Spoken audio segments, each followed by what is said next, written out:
Guys, assalamu alaikum. So hopefully you'll be fine and fantastic in Bangladesh. And this time, believe me, I've got something special about Bangladesh. It's about a video which has been made by an Indian about Bangladesh, and the title is Bangladesh economy is booming. How?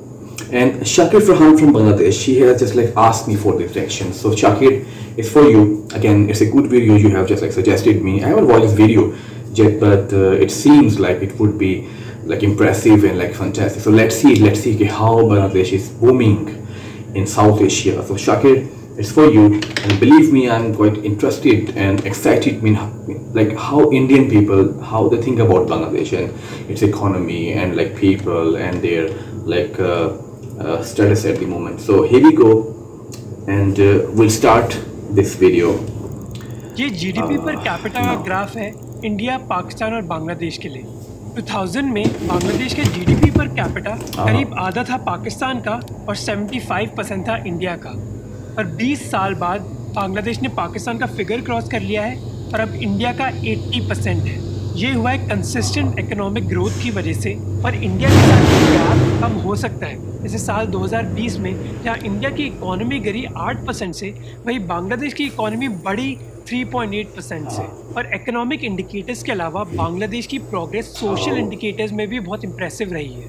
Life expectancy, infant mortality rate और fertility rate के मामले में बांग्लादेश दोनों ही India और पाकिस्तान से बेहतर कर रहा है। 30 सालों में बांग्लादेश की पॉवर्टी रेट करीब 40% से बस 14% हो गई है। 1975 से यूनाइटेड नेशंस ने बांग्लादेश को लीस्ट डेवलप्ड कंट्री की क्लासिफिकेशन दी थी, जो उनकी लोएस्ट क्लासिफिकेशन है। और उसकी प्रोग्रेस की वजह से करीब 2024 में बांग्लादेश इस क्लासिफिकेशन से ग्रेजुएट कर जाएगा। Bangladesh is graduating from the least developed country category on the basis of its achievements in human development. पर बांग्लादेश को जब इंडिपेंडेंस मिली थी, लोगों ने ऐसे एक्सपेक्ट नहीं किया था। उसकी इंडिपेंडेंस के बाद यूनाइटेड स्टेट्स के under secretary of state Alexis Johnson ने कहा था कि बांग्लादेश एक इंटरनेशनल बास्केट केस है, यानी कि ऐसा देश जो इकोनॉमिकली बहुत स्ट्रगल करेगा। न्यूयॉर्क टाइम्स ने तो ये भी रिपोर्ट किया था कि ये देश एक फेलियर है। कई एक्सपर्ट्स मानते थे कि ऐसा देश जिसकी इतनी ज़्यादा पॉपुलेशन है, जिसकी ना कोई नेचुरल रिसोर्सेज है और वो कई सूखे से भी गुजर चुका है, वो कैसे डेवलप कर पाएगा। The country of Bangladesh is also crowded. With 82 million people, it is one of the world's most densely populated countries. Its increasing population and a shortage of food is a severe problem for the country. पर बांग्लादेश ने उन सभी लोगों को गलत साबित कर दिया। अब उसने ऐसा किया कैसे, हम इस वीडियो में जानेंगे उसके बारे में।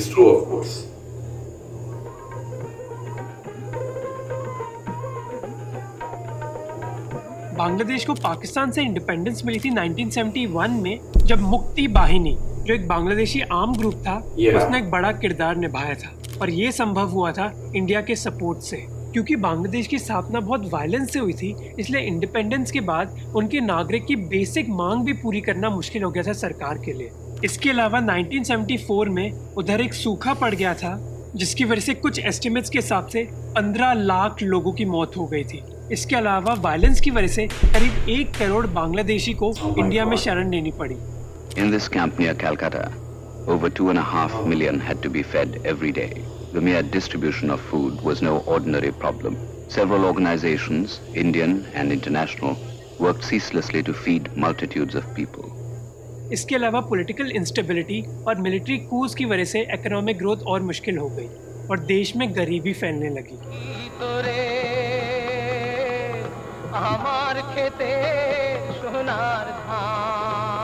In my country, once rich with golden grain, even a beggar gets nothing today. Oh God, what has happened to my golden Bengal? इसी वजह से बांग्लादेश बहुत हद तक दूसरे देशों की सहायता पर निर्भर करने लग गया। 1980s के दौरान बांग्लादेश का फॉरेन एड उसकी इनकम का 5% था, पर बांग्लादेश की सिचुएशन बदलने लगी और इसके पीछे थे 4 मेन फैक्टर्स। और पहला फैक्टर था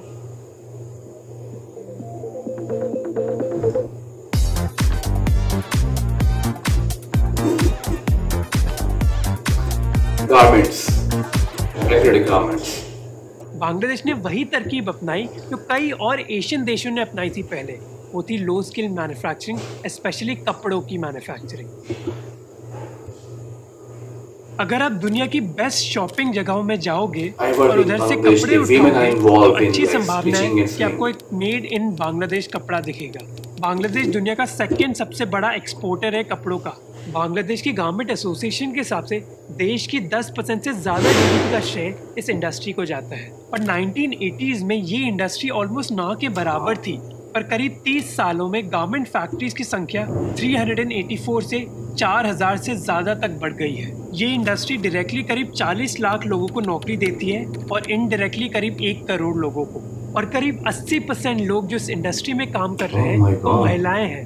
और इसका एक बहुत बड़ा प्रभाव पड़ा है क्योंकि इस इंडस्ट्री ने महिलाओं को नौकरी दी है ऐसे देश में जहाँ टिपिकली वो घर के बाहर काम नहीं करती, जिसने उन महिलाओं की जिंदगी के साथ साथ बांग्लादेश का भविष्य बदल दिया। रेचल हीथ और अहमद मुशफिक मुबारक ने एक पेपर में दिखाया कि वो महिलाएं जो गारमेंट इंडस्ट्री में काम करती थी वो कम बच्चे पैदा करने लगी, उनकी शादी की एज बढ़ी और उनकी एजुकेशन भी बढ़ी। जैसे उन्होंने पाया कि वो महिलाएं जो गारमेंट फैक्ट्री के पास रहती थी उनकी एजुकेशन 50% तक बढ़ गई उन महिलाओं के मुकाबले जो एक फैक्ट्री के पास नहीं रहती थी। और ये हुआ कैसे? हीथ और मुबारक कहते हैं कि ये 2 तरीकों से हुआ। पहला कि रिसर्चर्स कहते हैं कि फैक्ट्री में काम करने के लिए आपको थोड़ी बहुत एजुकेशन चाहिए होती है और मैथ्स की नॉलेज चाहिए होती है, और जब लोगों को पता चला कि उनके एरिया के आसपास एक फैक्ट्री बन रही है और नौकरी अवेलेबल है तो ज़्यादा संभावना थी कि वो अपनी लड़कियों को एक स्कूल में भर्ती कराते और उनकी शादी लेट करवाते। दूसरा तरीका था कि जो लड़कियां ऑलरेडी फैक्ट्री में काम कर रही हैं वो अपना पैसा घर वापस भेजती। अब क्योंकि परिवार में ज़्यादा पैसा था इसी वजह से ज़्यादा संभावना थी कि वो अपनी दूसरी लड़कियों को भी एजुकेशन देते। गारमेंट इंडस्ट्री का फ़ायदा बस उन महिलाओं को ही नहीं मिला जो इस इंडस्ट्री में काम कर रही थी, बल्कि बांग्लादेश की कई महिलाओं को मिला। जैसे वर्ल्ड बैंक ने दिखाया कि गारमेंट इंडस्ट्री ने फीमेल मेल वेज गैप को कम कर दिया, यानी कि जो अंतर होता है मर्दों और महिलाओं की मजदूरी के बीच सेम जॉब के लिए। और बांग्लादेश में विमेन एम्पावरमेंट करने का एक मेजर जरिया था फाइनेंशियल फ्रीडम, यानी कि महिलाएं खुद कंट्रोल कर सकती थी कि वो अपना पैसा कहाँ इन्वेस्ट करती। और इस पैसे को इन्वेस्ट करने के लिए उन्होंने कई ट्रेडिशनल सोर्सेज यूज करी, जिसमें से एक मेजर एसेट क्लास है जो एक ऐसा एसेट है जो आज भी रेलेवेंट है। और इसीलिए मैं आपको अपस्टॉक्स गोल्ड के बारे में बताना चाहता हूँ इस वीडियो में, जिन्होंने मुझे सपोर्ट किया इस वीडियो के लिए। अब एक्सपर्ट्स की माने तो गोल्ड जैसे मेटल्स एक सेफ इन्वेस्टमेंट हो सकते हैं किसी भी इकोनॉमिक क्राइसिस के दौरान। पर अपस्टॉक्स गोल्ड के जरिए गोल्ड में इन्वेस्ट करने के कई फायदे हैं। पहला है कन्वीनियंस, आप इजीली अपना अकाउंट खोल सकते हैं और मोबाइल से ही गोल्ड खरीद सकते हैं। इसके अलावा 24/7 गोल्ड खरीद और बेच सकते हैं। दूसरा है कि अपस्टॉक्स गोल्ड से आप 24 कैरेट गोल्ड खरीद सकते हैं जिसकी प्योरिटी है 99.9%। तीसरा है सेफ्टी, अब आप चाहे गोल्ड डिजिटली खरीद रहे हो लेकिन अपस्टॉक्स गोल्ड आपके गोल्ड को सिक्योर्ड वॉल्ट्स में रखता है। और फाइनली जहां आपको फिजिकल गोल्ड के बारे में मेकिंग चार्जेस देने पड़ते हैं 5 से 8% तक, ऐसा अपस्टॉक्स गोल्ड के साथ नहीं होता, पर आपको GST जरूर देना पड़ता है 3% का। तो अगर आप गोल्ड में इन्वेस्ट करना चाहते हैं अपस्टॉक्स गोल्ड को जरूर कंसिडर करें। आप अकाउंट ओपन कर सकते हैं, लिंक डिस्क्रिप्शन में है, और आप ₹1 से स्टार्ट कर सकते हैं गोल्ड में इन्वेस्टमेंट करना। बस एक बात याद रखिए कि अपनी रिसर्च जरूर कीजिए क्योंकि सभी की रिस्क प्रोफाइल और इन्वेस्टमेंट पोर्टफोलियो बहुत डिफरेंट होता है, तो एक एडवाइस सबके लिए अप्लाई नहीं हो सकता। पर अब अपने वीडियो पर वापस आते हैं। अब ये इकोनॉमिक और सोशल डेवलपमेंट बस सरकार की वजह से नहीं हुई, बल्कि बांग्लादेशी NGOs ने एक बहुत बड़ा किरदार निभाया। ब्राक और कई और दूसरी पॉपुलर NGOs ने लोगों की मेडिकल और फाइनेंशियल ज़रूरतें पूरी करी, स्कूल्स बनाए और कई पब्लिक हेल्थ कैंपेन्स भी करे।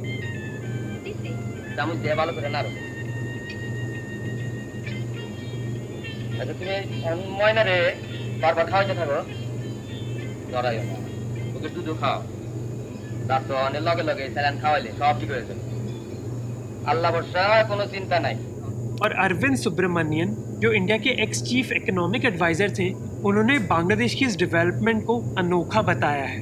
वो कहते हैं कि यूजुअली डेमोक्रेटिक देशों में सरकारों को पता है कि उनको पॉपुलर रहने के लिए लोगों की मदद करनी होगी, पर अगर वो ये जिम्मेदारी दूसरी संस्थाओं को दे देंगे तो इसकी संभावना बढ़ जाती है कि ना ही वो इलेक्शन हार सकते हैं बल्कि करप्शन करने का एक साधन भी जा सकता है।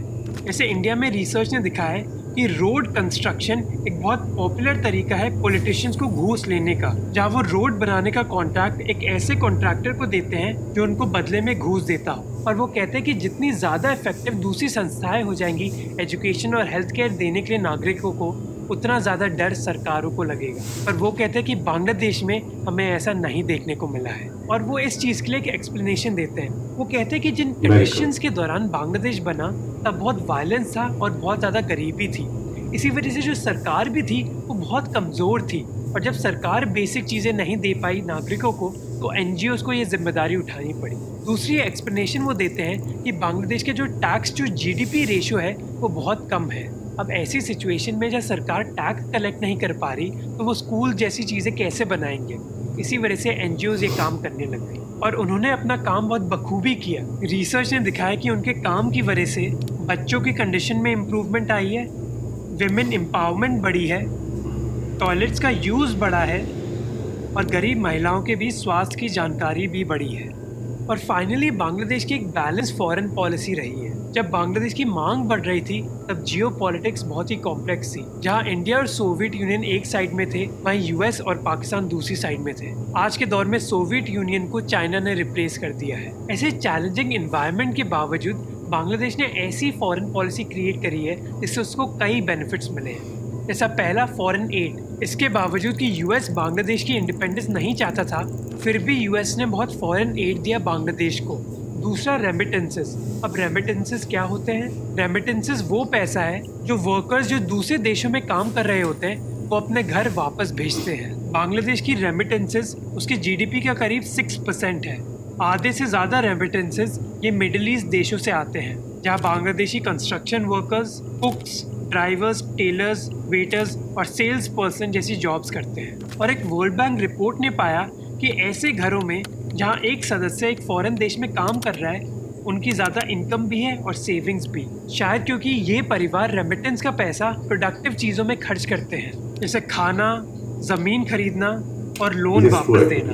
और रिसर्च ने दिखाया कि इन रेमिटेंसेस का एक पॉजिटिव इम्पैक्ट पड़ा है बांग्लादेश की इकोनॉमी पर। तीसरा कि अपनी फॉरेन पॉलिसी की वजह से बांग्लादेश के लिए आसान हो गया था अपने कपड़े या फिर दूसरे प्रोडक्ट्स बेचना कई अमीर देशों में, और उन्होंने अवॉइड किया जिसको कई इकोनॉमिस्ट कहते हैं एड कर्स, यानी कि वो देश जिनको बहुत ज़्यादा फॉरेन एड मिलता है, यानी कि दूसरे देशों से सहायता मिलती है, उनकी एक्चुअली इकोनॉमी डेवलप नहीं कर पाती, क्योंकि कई बार देश ऐसे फॉरेन एड में बहुत ज़्यादा निर्भर करने लग जाते हैं, और कई बार करप्शन भी देखा जाता है इन चीज़ों में। अरविंद सुब्रमण्यन और रघुराम राजन ने एक रिसर्च पेपर में दिखाया कि फॉरेन एड एक्चुअली एक देश के मैन्युफैक्चरिंग सेक्टर को बिगाड़ सकता है, क्योंकि वो उनके एक्सचेंज रेट को और मजबूत कर देता है, जिसकी वजह से एक्सपोर्ट करना मुश्किल हो जाता है। पर बांग्लादेश इस फॉरेन एड कर्ज से नहीं गुजरा, और सुब्रमण्यन कहते हैं कि इसके पीछे एक मेजर कारण था कि बांग्लादेश को फॉरेन मार्केट्स में एक्सेस मिल गई थी। अब इसका मतलब क्या है? यूजुअली जब एक देश एक दूसरे देश को एक्सपोर्ट करता है तो उन चीजों पर एक ड्यूटी लगती है, और उस ड्यूटी की वजह से ऐसी चीजें ज्यादा एक्सपेंसिव हो जाती हैं, जिस वजह से कंज्यूमर्स ऐसी चीजों को नहीं खरीदते। पर ट्रेड अग्रीमेंट्स के जरिए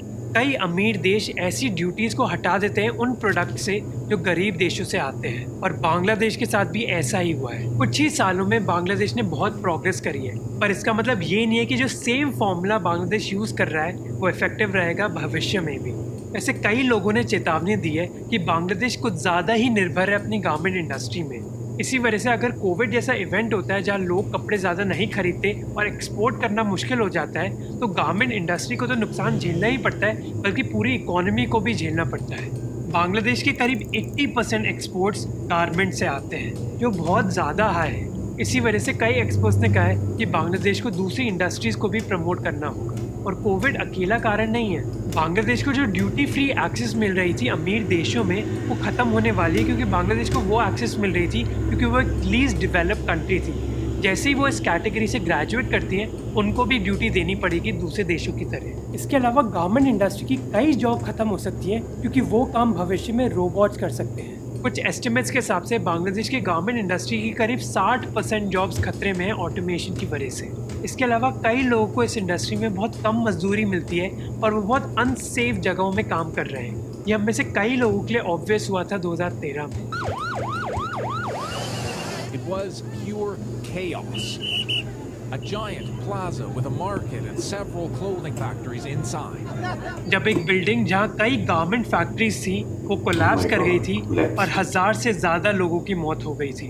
अब उस इंसिडेंट के बाद बहुत इम्प्रूवमेंट ज़रूर आई है, पर अभी भी कई गारमेंट वर्कर्स की हालत बहुत ख़राब है। इकोनॉमिक चैलेंजेस के अलावा बांग्लादेश अभी 2 और चैलेंजेस से गुजर रहा है। जहां बांग्लादेश की इकोनॉमी बढ़ी है, वहीं पॉलिटिकल फ्रीडम देश में कम हुआ है।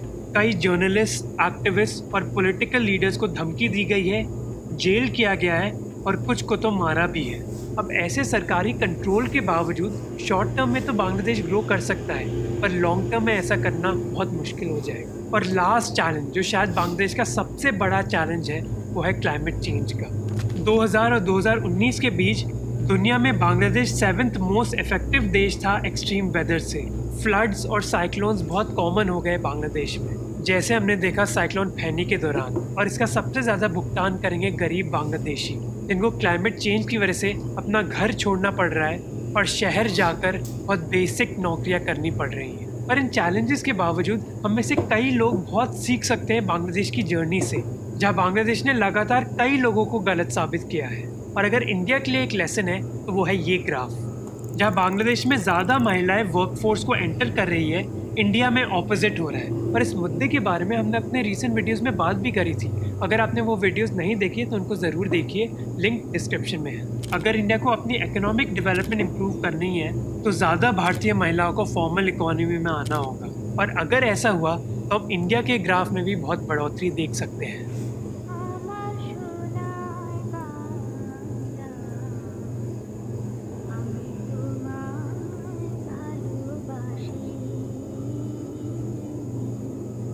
So I hope you guys liked the video. Let me know in the comment section how you felt about it. Okay, it was amazing actually, and every time when I watch some video about Bangladesh, so it impresses me a lot. So what I have learned from this video actually, that the garments factory actually, they are helping Bangladesh to boom, to just like have a booming economy. It's a good thing actually. But as the person said, that you are not supposed to just rely just on this like industry. The Bangladesh is supposed to switch itself to other kind of industries too. And the women actually, they have involved the women in this kind of works, like manufacturing work, like garment manufacturing work. Women are working there, so their like manpower has increased. In Pakistan, India, women are not as much involved in this kind of activities as in Bangladesh. So this thing is making difference between the three countries, among three countries. So it's a good thing. But and the thing he told me that whenever Bangladesh exports something, so the other country, because of the trade agreement, other country, they don't impose too much like taxes on their like products which they import from Bangladesh. So that's why the demand of Bangladeshi products is much higher in other countries, because they are not as expensive as the other products which are imported by other countries. So impressive actually, definitely. Every time I watch about Bangladesh, so it inspires me, and I think why don't Pakistan just like act upon their policies and their like strategies, their foreign policy, their business or financial like trade policy. So I think Pakistan should learn from them actually, and because they are booming, they are touching sky, they are just like getting people out of the poverty.